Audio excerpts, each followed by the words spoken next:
Essas são as histórias de emergências que os médicos nunca contam. Dr. Edward, precisa ir ao leito de trauma agora. Acho que ele está tendo uma convulsão. Sutura e lacerações não causam convulsões. Ai, meu Foi Deus, aí o que é ele... isso? Mas o que será que estava acontecendo com ele? O que é que vocês deram exatamente antes da convulsão começar? Ai, meu Deus. O coração dela estava tão acelerado que podia começar a falhar. Está tomando alguma medicação? Eu tive que parar com os remédios porque eu tô grávida. Grávida? Eu preciso de ar. Ivy! Agora não. Tem algum médico aqui? Claro, tem sim. Ele é médico. Ele falou que tem uma criança inconsciente. Dá licença, eu vim ajudar. Ele está respirando. Não, não está. Está respirando. Não está. A criança estava morta. Estas são as histórias não contadas do Pronto Socorro. Pronto Socorro, histórias de emergência. Vamos aos procedimentos. Tem 30 segundos. Prontas? Agora. O Dr. Eduardo Penacek gosta de ensinar medicina de emergência aos estudantes. Alguns alunos vão melhor do que outros. É como partir para o tudo ou nada e eu adoro fazer parte desse processo. E aí, liberado? Choque. Tudo bem? Acho que tiveram sucesso. Este paciente pode sobreviver. Isso. Eu falei pode sobreviver. Os petiscos, a propósito, só depois do código. Só tô avisando. Alguns alunos, no final da escola de medicina, pegam o que chamamos de veteranite. Tá. Dr. Edward. Sim? Vítima de esfaqueamento chegando. Oi, gente, o que aconteceu? O nome é Paul, 22 anos, batimentos em 100, pressão arterial 12/9, respiração em 22, oxigênio em 98 e acesso venoso pronto. Tudo bem. Oi, Paul, sou o Dr. Edward. Oi. Nossa, os cortes foram bem grandes. Leve o rapaz para a sala de trauma. Vamos. Chegou um paciente que ainda estava de camisa, mas logo vi que ele tinha cortes por baixo da roupa e estavam sangrando muito. Muito bem, Paul, uma pergunta importante. Está com dificuldade para respirar? Não. Não? Pode respirar fundo para mim? Eu preciso auscultar o seu peito. Ótimo, ótimo, ótimo. Você sofreu esses cortes só nas costas? É por causa do fone de ouvido. Eu tinha acabado de comprar um fone bacana depois de juntar o dinheiro. Eu não devia ter usado no bar. Mas por que foi só nas costas? Eu tava deitado no chão, segurando o fone de ouvido debaixo da barriga como uma bola de futebol. Vai ver, eles não queriam me matar e retalharam as minhas costas. As costas dele estavam cheias de lacerações. Terrível. E tinha sangue por toda parte. Uau! Eu acho que nunca, em toda a minha carreira, vi tantas lacerações num paciente só. Então o colocamos no soro, fizemos medicação para a dor e exames laboratoriais básicos. Não tem laceração profunda no pescoço, o que é excelente, porque poderia haver risco de morte se fosse o caso. Quem são essas pessoas? Estudantes de medicina trabalham comigo. A Gillian, a Sophie e o Cole. Nossa maior prioridade era fazer um raio-x de tórax. Queríamos ver se não havia um pulmão perfurado, com ar escapando ou hemorragia dentro do peito. Normal. Bom, Paul, boa notícia. Nada na imagem indica uma lesão mais profunda. Essa parte está boa. Não precisamos sair correndo para colocar um dreno torácico nem nada disso. Só tivemos que tratar todas aquelas lacerações nas costas. Vamos começar a fazer as suturas? O problema não é a profundidade dos ferimentos, é a quantidade de cortes. Ele deve ter mais de 2 metros de lacerações nas costas. E isso é mais do que nós costumamos tratar aqui no pronto-socorro. Então qual é o plano B? A melhor opção era chamar o cirurgião de trauma, levá-lo para a sala de cirurgia e resolver o problema. Não, ele não tem ferimentos que possam ser fatais. Mas o cirurgião de trauma quis devolver o caso para mim e pediu que nós tratássemos dele no pronto-socorro. Ele não se encaixava nas normas de entrada na traumatologia e ponto final. Como assim? Você não vai pegar o caso?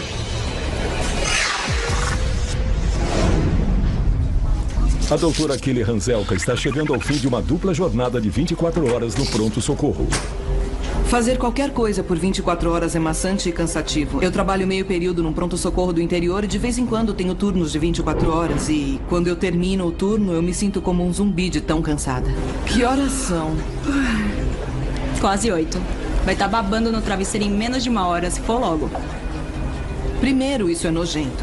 E segundo, não posso ir dormir. Marquei um almoço hoje. Com o Kevin? É, com o Kevin e os pais dele. Os meus futuros sogros. Você tá nervosa. Não é do seu feitio. Olha, Jane, eu tô tão cansada que nem consigo pensar. E eu só falei com eles separados uma vez e não foi muito bem. Vai dar certo. Claro. Fui correndo pra casa me arrumar e corri pro restaurante. Mas é claro que eu me atrasei. Me desculpa, eles já chegaram? Já, tá tudo bem. Não se preocupe. A gente se conhece há uns 7, 8 anos. Foi através de uma amiga. Uma amiga nos apresentou. Ela trabalhava no pronto-socorro e eu jogava beisebol com os amigos dela. Eu a conheci e aquele dizia que não conhecia nenhum cara solteiro que fosse alto.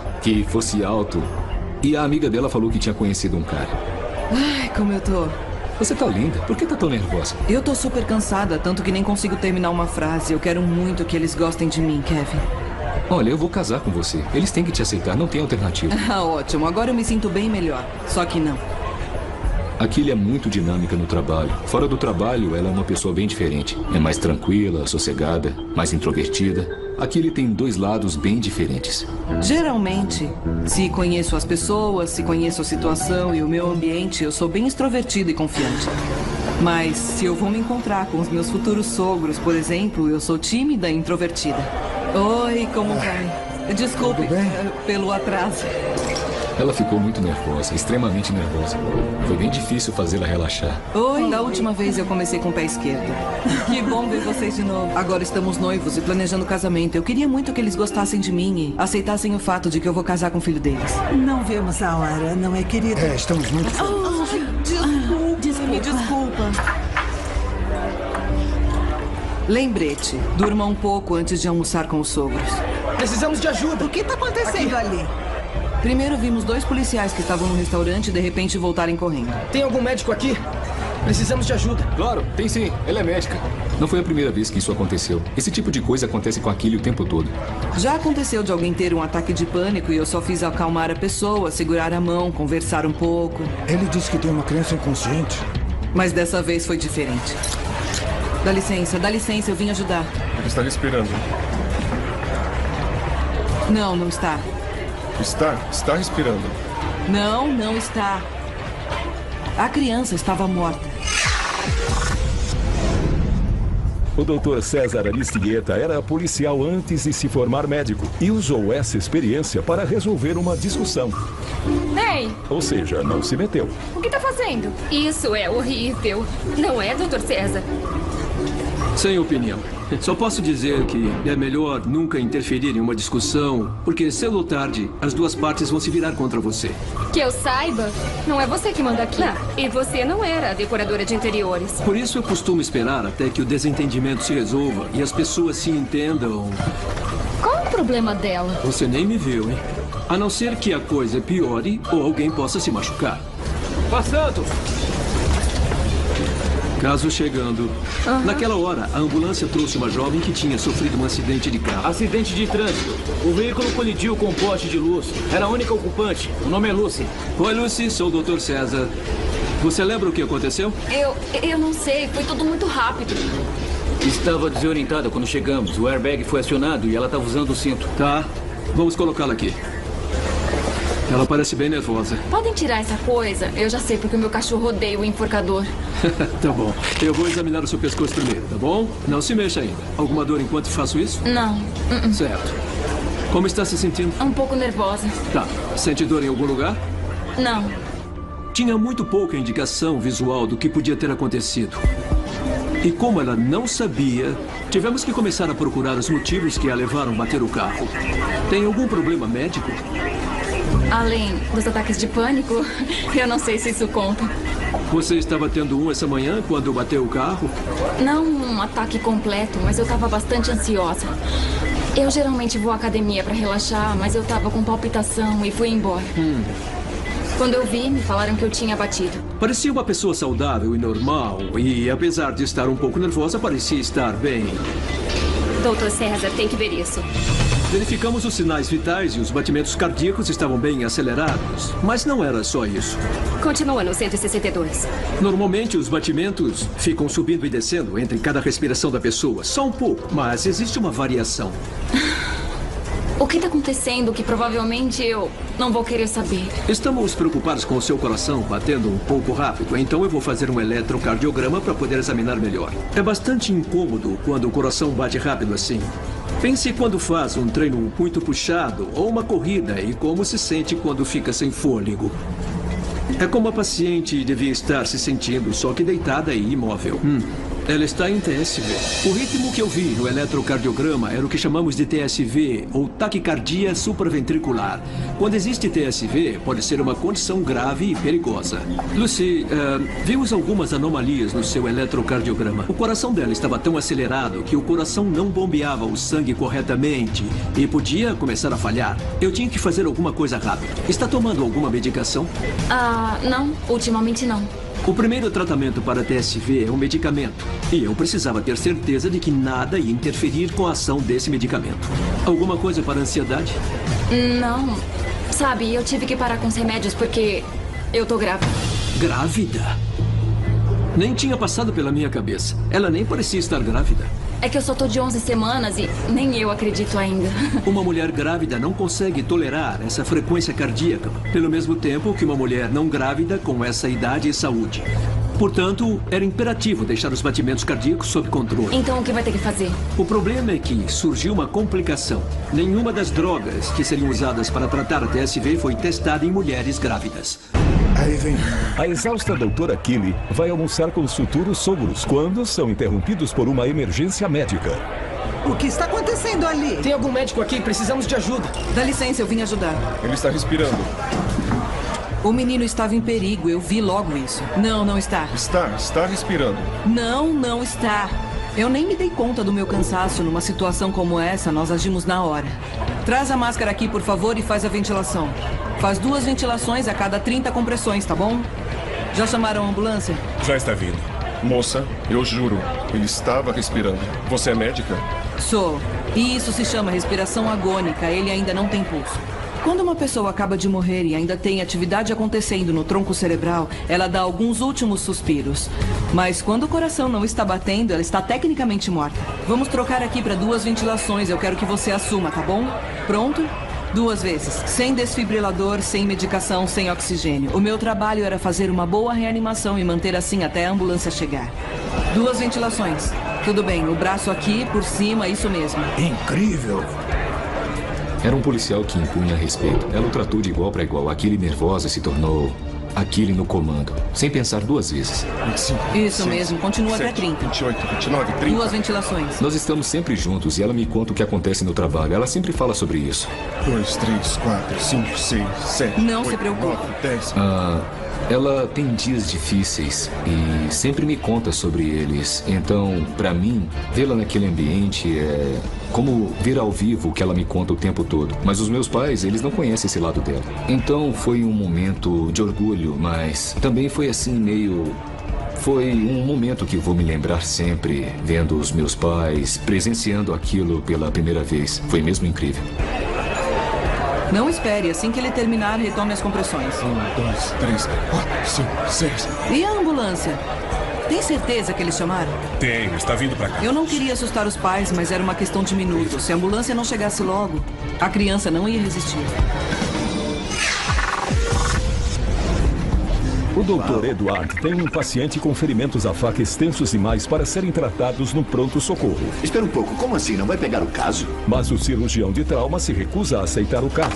O que ele disse? Ele acha que vocês devem fazer isso. Claro. Ou seja, eu tinha que comprometer basicamente toda a minha equipe para tratar daquele único paciente, o que não é o uso ideal dos recursos do pronto-socorro. Mas eu não tinha escolha. Oi, Paul, a situação é a seguinte.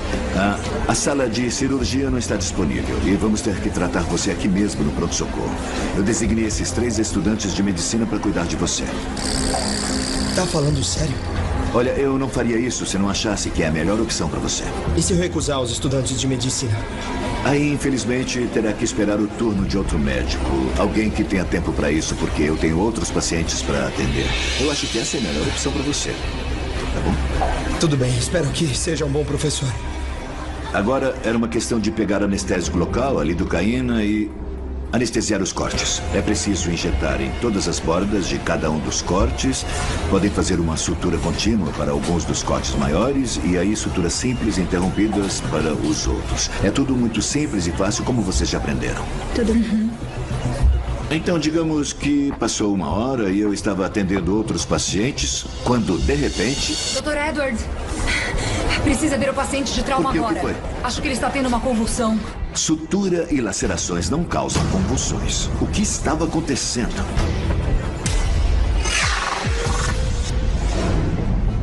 O Dr. César está numa situação inusitada com a perigosa arritmia cardíaca da paciente. Eu tô grávida. Eu vejo pacientes com TSV 1, 2 vezes por mês. Mas uma mulher grávida com TSV, nunca. A combinação dessas duas condições limita muito o que eu posso fazer. Bom, resolve isso. Eu vou desligar. Enquanto eu pensava nas possibilidades, uma mulher bem vestida entrou na sala. Lucy, meu Deus. Pronto, socorro. Por que ligou pra minha assistente e não ligou pro meu celular? Eu não queria atrapalhar a reunião com o investidor. Essa é a minha parceira, Ivy. Oi, sou o Dr. César. O que aconteceu? Eu te conto. Eu presumi que elas duas fossem sócias. Uma pessoa muito educada, bastante formal. TSV? Eu vou pesquisar. Olha, tem um médico aqui. Eu tentava descobrir qual era o melhor tratamento, o mais seguro. Lucy, eu vou tentar o que chamamos de manobra vagal. É como uma massagem no pescoço. Ajuda a desacelerar o coração. Tá, claro. O nervo vago controla todas as funções de relaxamento no corpo. E ao estimular esse nervo, tentei fazer o coração bater mais devagar. Sei que parece meio primitivo, mas dadas as circunstâncias... Circunstâncias? Você encontrou alguma coisa útil? Eu tô lendo. Os batimentos estão estabilizando. Podíamos ver o coração desacelerando. Muito bom. Mas assim que parei com a manobra vagal... Não. Está acelerando de novo. Os batimentos voltaram a subir para 162. Não tem mais nada na medicina moderna que possa fazer? Ivy, pode deixar o médico fazer o trabalho dele? Havia claramente uma certa tensão entre as duas. Mas eu não ia me intrometer. Diz aqui que o melhor tratamento para TSV é um medicamento chamado adenosina. Podemos tentar, por favor? Eu tinha esgotado todos os meios não invasivos para controlar os batimentos cardíacos. Mas como ela estava grávida, eu tinha que me informar melhor antes de aplicar qualquer medicação. Lucy, eu preciso verificar e ver se a adenosina é segura no seu estado. O quê? Como assim? Ele quer dizer que algumas drogas têm efeitos colaterais. Tá, mas de que estado tá falando? Eu tô grávida. O quê? Vamos ter um bebê, Ivy. De repente eu percebi que ela não era a sócia nos negócios, mas sim a companheira. E elas ainda não tinham conversado sobre a gravidez. Eu preciso de ar. Ivy. Agora não. Agora eu tinha mais do que uma arritmia cardíaca nas mãos. Eu tinha um drama familiar. Durante um almoço complicado com os futuros sogros, a doutora Kelly Hanselka é chamada para manter uma criança viva sem nenhum equipamento médico. O meu trabalho era fazer uma boa reanimação e manter assim até a ambulância chegar lá. Vai devagar, precisa de 100 batimentos por minuto. Para quem não tem experiência com ressuscitação, é muito fácil ir muito rápido ou muito devagar. E é preciso manter os 100 batimentos por minuto. Kelly Hanselka, eu sou médica. Ele tem algum problema médico? Não. Geralmente uma criança com parada cardíaca tem um problema respiratório, mas ele não tinha histórico disso. Ele toma algum remédio? Eu tentei obter alguma informação com os pais. Isso me ajudaria a entender por que aquilo tinha começado de repente. Ele reclamou de alguma coisa antes disso acontecer, não conseguia respirar ou ficou tonto. Estavam comendo e ele caiu de repente. Não houve nenhuma queixa antes disso. Ele estava feliz e saudável. A primeira coisa que passou pela minha cabeça foi que ele tinha cardiomiopatia hipertrófica. Quando noticiam na mídia que um atleta morreu de repente, geralmente é por causa dessa condição cardíaca. O que vamos fazer? Quando a ambulância chegar, podemos usar uma máquina chamada monitor cardíaco portátil, verificar o ritmo do coração e ver se podemos ressuscitá-lo com choque. Chegaram, já estão entrando. Ai, que bom. Finalmente a ambulância chegou e eu fiquei torcendo para que não fosse tarde demais. Eu esperava que ele estivesse com arritmia para receber o choque, o que chamamos de TV ou FV. Se fosse por muito tempo e ele já estivesse descompensado no ritmo chamado AESP ou assistolia, seria um ritmo não chocável. E quando é esse o caso, as chances de sobrevivência caem drasticamente. Esse é o Josh, um menino de 10 anos. Teve uma parada cardíaca súbita, nenhum sintoma respiratório. Estamos tentando a reanimação há 15 minutos. Não sei se ele está em ritmo chocável porque não temos equipamento aqui. Obrigado. Você é paramédico? Médico emergencista. Os paramédicos iam cuidar dele. Sabem muito bem o que fazem. O melhor a fazer era manter a distância e deixar fazerem o seu trabalho. A minha função era agir como assistente social e explicar aos pais o que estava acontecendo. Tudo bem, isso é normal. Eles nunca tinham visto aquilo, não sabiam o que estava acontecendo, mas eu sim. Eu podia explicar e ajudá-los a manter a calma. Eu podia ver no monitor que ele ainda estava em FV e isso era muito bom. Tudo bem, ele parece bem, vai poder receber o choque. Afastar! Tudo bem, isso é normal, tá bom? Nós temos pulso. Pronto, ele voltou. É bom um de vocês ir com ele na ambulância. Falem com os paramédicos. Obrigado. Não deixa a máscara de oxigênio sair, tá quase caindo. Isso era importante, porque eu reparei que toda vez que ela caía do rosto dele e ele não recebia oxigênio, no monitor ele estava tendo episódios que chamamos de TV. É uma irregularidade do coração que, se continuasse, poderia provocar mais uma parada cardíaca. A máscara. Eu vou até lá. Dá licença. Espera! Cuidado com a máscara. Eu pedi para olharem a máscara. Toda vez que ela cai, ele tem taquicardia. Mas era tarde demais. O menino entrou em taquicardia ventricular.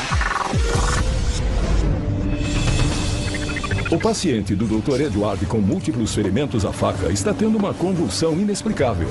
Temos que virar o paciente de costas e aplicar a medicação nele. Você segura aqui, você segura ali. Vamos rolando devagar na sua direção, certo? 1, 2, 3... Naquele momento, os estudantes estavam em pânico, ficaram paralisados. Os batimentos do paciente caíram e o monitor ficou completamente maluco. Vamos fixar esse acesso, não podemos perder. Estique bem o braço, segure aí. E, Lily, vamos aplicar 10 miligramas de lorazepam nesse acesso venoso. Ele podia ter tomado algum remédio e não ter contado. Talvez ele tivesse histórico de traumatismo craniano fechado, ou talvez tivesse histórico de convulsões. Mas não sabíamos. Respiração lenta e com uma certa dificuldade. Sophie, vamos pôr a máscara nele e tentar fazer o oxigênio subir. Levar oxigênio suficiente para o cérebro depois que um paciente tem uma convulsão é muito importante. Naquele momento, tomamos a decisão de entubá-lo. Nós o ligamos ao ventilador. Lily, preciso de uma tomografia de crânio, análises clínicas, principalmente um exame toxicológico. Talvez isso ajude a descobrir o problema. Tá bem. Praticamente tudo no pronto-socorro acontece por algum motivo, causa e efeito. A minha maior preocupação era uma hemorragia intracraniana. O sangramento dentro do cérebro pode ser fatal, é claro. Não vejo nenhum sangue, nem inchaço e nenhuma fratura craniana. Não tem nada de anormal aqui. Aquilo era estranho, não estava fazendo sentido. Com o coração da paciente grávida apresentando uma arritmia perigosa. Eu tô grávida. O quê? A última coisa que o Dr. César precisa é de um conflito doméstico. Eu preciso de água. Ivy. Agora não. Por menos que eu queira me intrometer numa discussão, às vezes acabo envolvido. Eu só não contei a ela porque é a 7ª vez que eu tento fertilização. Já sofri 2 abortos. Eu não queria que ela tivesse mais uma decepção. Eu só queria poupar a Ivy. Eu entendo. Percebo como ela é importante para você. É importante não deixar esse tipo de coisa me distrair do cuidado com o paciente. Então, eu chamei o cardiologista de plantão e a obstetra para auxiliar nesse caso. Cada especialista pode ter uma opinião diferente sobre o problema. O cardiologista é quem conhece o tratamento mais eficaz para o coração. Ela precisa de adenosina. Não. A obstetra pensa no que é mais seguro. É categoria C. Categoria C significa que uma droga nunca foi testada numa mulher grávida. Tá brincando? Não existe medicação para TSV que não seja da categoria C. Talvez ela não devesse tomar nenhuma medicação. Ela precisa ficar de repouso e aí você monitora. Monitorar o quê? Os batimentos despencando até que ela entre em você sempre complica a minha vida, é sério. Tudo bem, gente. Olha, eu agradeço a opinião de vocês. É nesse tipo de discussão que realmente gosto de me intrometer. Usamos adenosina em crianças com TSV, não é? E isso pode ser seguro para o feto, não é? Alguns, sim. E qual é a meia-vida da adenosina? É menos de 10 segundos. Leva menos de 10 segundos para a droga metabolizar. Então é difícil acreditar que a droga pudesse causar algum dano ao feto. Normalmente é preciso uma exposição de longo prazo à substância química ou medicação para causar danos ao feto. Tudo bem, pelo que eu estou vendo, a adenosina é a melhor opção. Decidimos que era a alternativa mais segura. Então eu voltei para o quarto da paciente e a companheira dela também voltou para o quarto. Ivy, eu sinto muito mesmo. Eu voltei porque eu gosto de você. Não porque eu te perdoei. Vamos preparar para aplicar a adenosina. Lucy, a medicação de que falamos agora há pouco, a adenosina, concluímos que é segura no seu estado. Então vamos tentar isso, tá bom? Tá bom. Eu confio em você. Usar a adenosina é como apertar o botão reiniciar do computador. Talvez sinta um pouco de náusea, talvez um pouco de dor no peito, mas isso vai passar. É parte do efeito da medicação. Provoca uma pequena pausa na atividade elétrica do coração. É equivalente a 2 ou 3 batimentos cardíacos. Certo, pronto. Aplique. Pode sentir o coração pular uma batida, mas logo volta ao normal. É isso que a gente quer. Geralmente não dizemos à pessoa que isso vai parar o coração. Senão ela se assusta. Queremos uma pequena pausa quando o coração simplesmente para. Ai, meu Deus. Se ficasse abaixo dos 140 batimentos por minuto, ficaríamos satisfeitos. Tudo bem, deu certo. Graças a Deus. Foi a pior sensação que eu tive na minha vida. Doutor. Mas aí o coração voltou para os 162. Prepare o dobro da dose. Repetimos o procedimento e demos a segunda dose. Teve uma pequena pausa. Muito bom. E os batimentos caíram para 100. Deu certo. Aí começaram a subir de novo até os 162.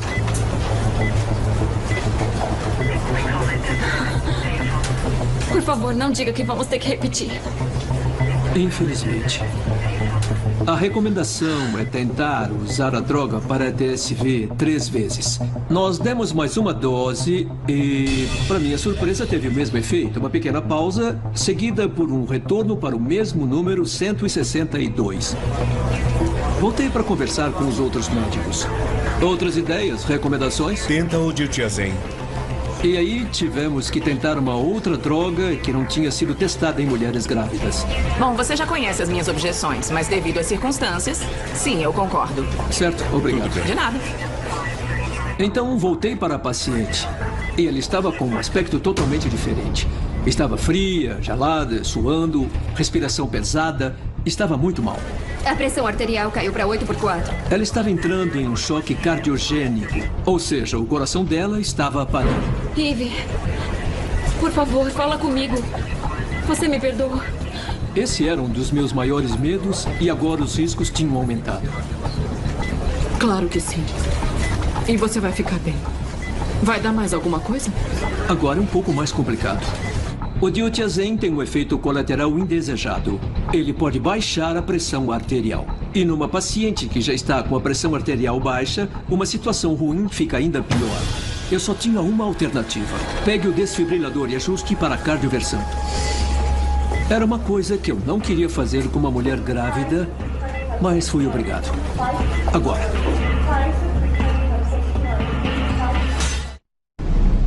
Não tem nada de anormal aqui. O Dr. Edward está tentando entender por que um paciente com as costas cheias de lacerações superficiais está tendo uma convulsão. Fizemos a tomografia e estava normal. Então eu realmente esperava que os exames de laboratório me mostrassem alguma anormalidade. A tomografia de crânio deu negativo. Não tem nada ali que explique porque... Doutor? Sim? A mãe do paciente acabou de chegar. O nome dela A mãe é Mary. dele chegou, o que foi ótimo. Quem sabe ela possa dar algumas respostas para nós. Tudo bem, eu sou o Dr. Edward. Eu estou atendendo o Paul, que chegou aqui com aqueles Ai, cortes. meu Deus, meu filho. O que aconteceu com ele? Por que ele tá desse jeito? Ele teve... tava Bom, só na com verdade, ele corte teve nas uma convulsão. costas? Tivemos que fazer uma tomografia para fazer uma avaliação. Preciso saber uma coisa. Ele já tinha tido convulsões? Não. Ele tem histórico de convulsões? Nunca. Não. Ah, meu Deus. Falei pra ele não usar aquele fone de ouvido no bar. Chama muita atenção. Os cortes nas costas não são nossa maior preocupação. Estamos avaliando a convulsão e o que mais estiver Quando que ele teve a acontecendo. convulsão? Ele teve a convulsão quando estávamos costurando os cortes nas costas. Foi aí que Meu Deus. O que é Está isso? tendo outra convulsão. Espere lá fora uns minutos, senhora, enquanto cuidamos disso. Falo com a senhora assim que eu puder. Era inacreditável. A tomografia estava normal, ele não tinha histórico de convulsões. Estava tendo outra convulsão na nossa frente e não sabíamos por quê. Meu filho! Eu falo com a senhora. O que será que estava acontecendo com ele?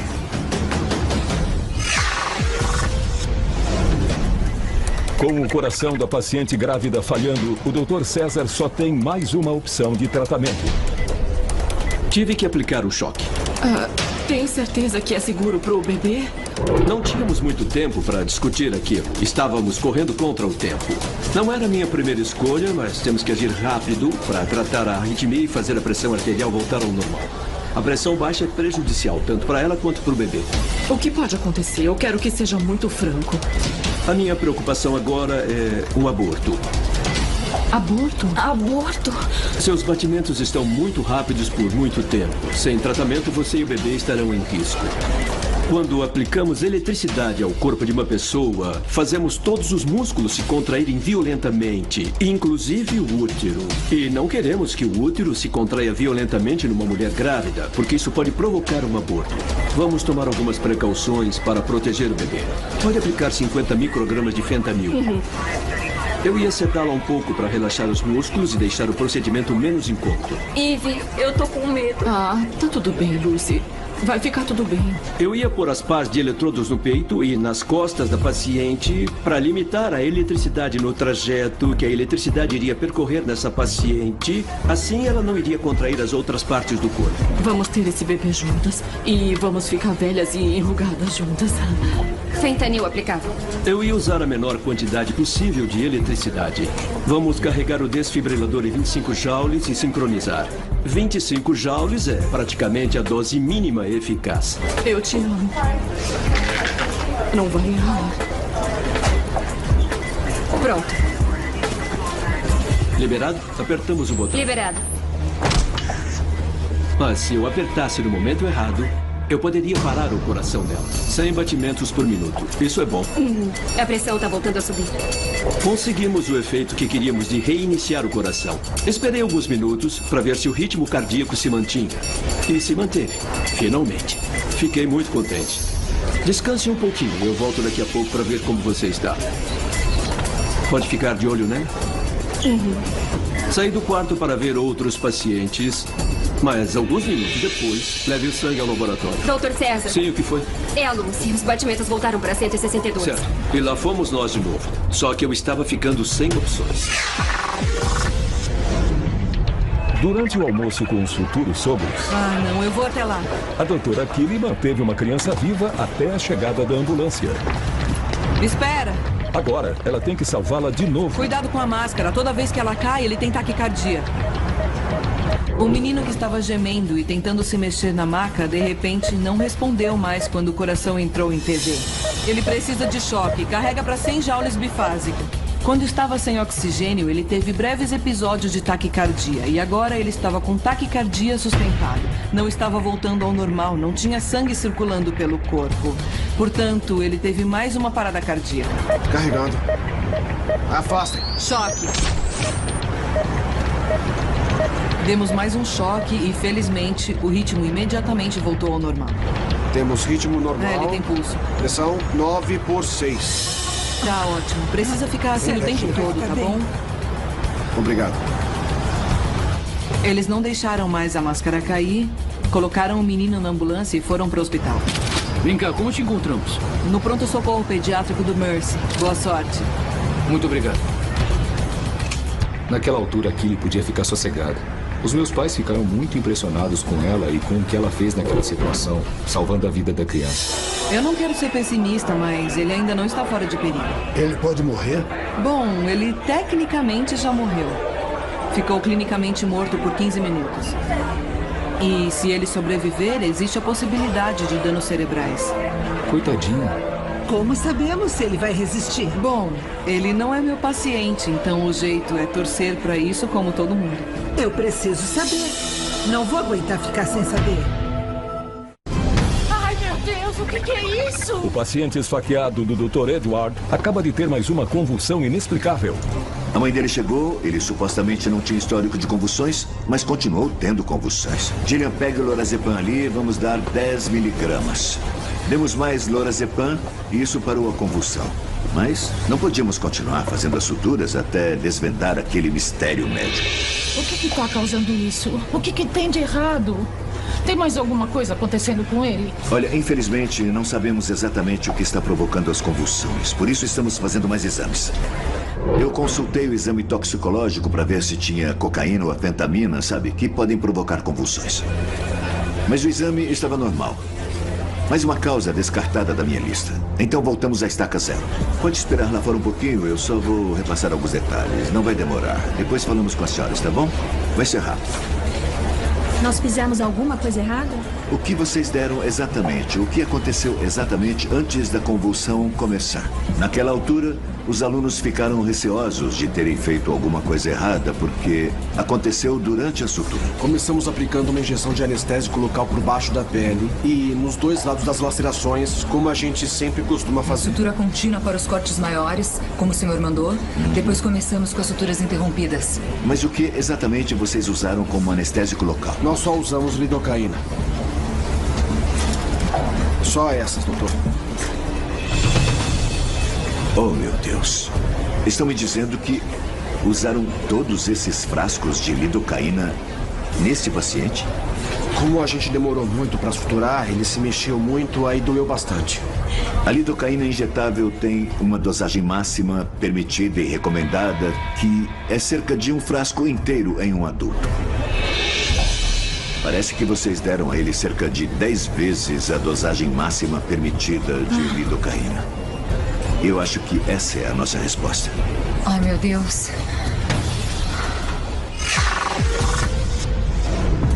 Liberado? O Dr. César tomou as medidas mais extremas para tratar a paciente grávida, mas o coração dela ainda apresenta uma arritmia perigosa.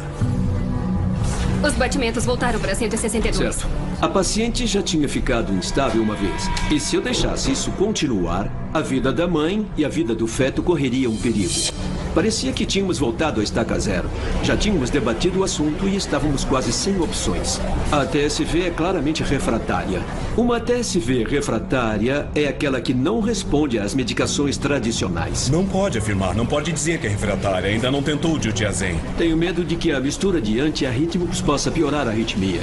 E também tenho medo que a pressão dela caia. A pressão continua estável, na verdade. Bom, já que ela piorou, você não tem nenhuma objeção minha para usar o diltiazem. Então... Tudo bem. Eu concordo. Essa é a melhor opção agora. Ok. Fiquei preocupado com a droga, mas sinceramente não tínhamos mais nenhuma opção. Nós aplicamos a medicação, o diltiazem, na veia durante um período por uns 2 minutos até injetar a quantidade toda. Você tem certeza mesmo que vai dar certo? Fiquei com um certo medo de que não fosse funcionar, assim como outro tratamento. Mas, de repente, a frequência cardíaca começou a diminuir. Tá baixando. E, sinceramente, foi emocionante. Mesmo assim, a TSV era tão persistente que eu não estava confiante de que tínhamos conseguido. Vamos esperar mais um pouco e ver se faz efeito. 20 minutos depois, felizmente, os batimentos continuavam em pouco mais de 100. Lucy, dessa vez, acho que realmente posso afirmar que a sua frequência cardíaca está num nível seguro. Eu me sinto bem melhor. Finalmente, tínhamos achado um tratamento para ela. Que bom, porque você tá horrível. Depois, precisei mandá-la para a UTI. Vou internar você no hospital para ficar em observação e terá que ser monitorada de perto durante toda a gravidez. Quando a TSV está presente, pode ser uma condição grave e perigosa.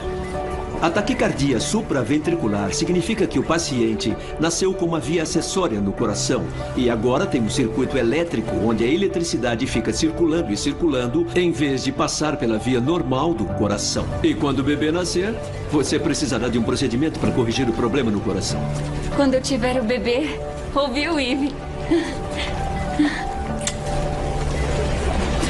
Uns 6 meses depois, eu fui trabalhar e adivinha quem eu vi? Nossa! Eu acho que eu preciso te dar os parabéns. Viu? As pessoas vivem parabenizando a gente. Nem por isso precisam ir à comemoração. Todo mundo adora uma comemoração, não é, doutor? Eu prefiro deixar que as pessoas resolvam suas diferenças sozinhas. Ah, puxa, eu esqueci da hora, sabe? E na maioria das vezes, essa é a melhor coisa a fazer. Desculpem, mas eu tenho que ir, senão vou chegar atrasado. Mas eu fico contente que estejam bem. Se cuidem, tá bom? Na maioria das vezes. Tem algum médico aqui? Precisamos de ajuda. O almoço da doutora Killy com o noivo e os pais dele... Dá licença, eu vim ajudar. Ele está respirando. Acabou se transformando numa emergência médica perturbadora. Não, não está. Foi mesmo sorte do garoto Killy estar lá. Achou que ele não teria resistido. Agora faz 2 ventilações. Enquanto esperavam a ambulância, se ela não estivesse ali. Como te encontramos? No pronto-socorro pediátrico do Mercy. Boa sorte. Muito obrigado. De nada. É claro que os pais do menino me encontraram e me convidaram para visitá-lo no hospital. Então eu pude ver que ele estava se recuperando muito bem. Eu acho que é aqui. E eu levei o Kevin comigo. Toque, toque. Oi! Nossa, olha só. Oi. Josh, essa é a mulher que salvou sua vida. Que demais! Você me deu um choque como na TV? Foi, igualzinho na televisão. Você tá bem melhor agora do que estava da outra vez. A mãe me disse que a única diferença do filho é que ele estava mais levado. Mas ela disse que não sabia se era por causa do que ele passou ou se era porque ele estava sendo muito mimado desde aquele dia. E eu achei isso fofo. O que você tá jogando? Zumbis. Você trabalha no setor de emergência pediátrica? É um dos lugares onde eu trabalho. Então foi mesmo a pessoa certa para estar lá quando tudo aconteceu. Ah, cuidado, tá vindo um. Eu tinha razão. Ele foi diagnosticado com cardiomiopatia hipertrófica e ele tem um desfibrilador implantável. Isso é basicamente um dispositivo implantado no peito que monitora o ritmo cardíaco. E se isso acontecer de novo, ele recebe um choque para voltar ao ritmo normal. Então foi um final feliz e pudemos dizer à mãe do Kevin que o menino sobreviveu. Vamos ter um bebê. Eu topo, mas vamos casar primeiro. Claro.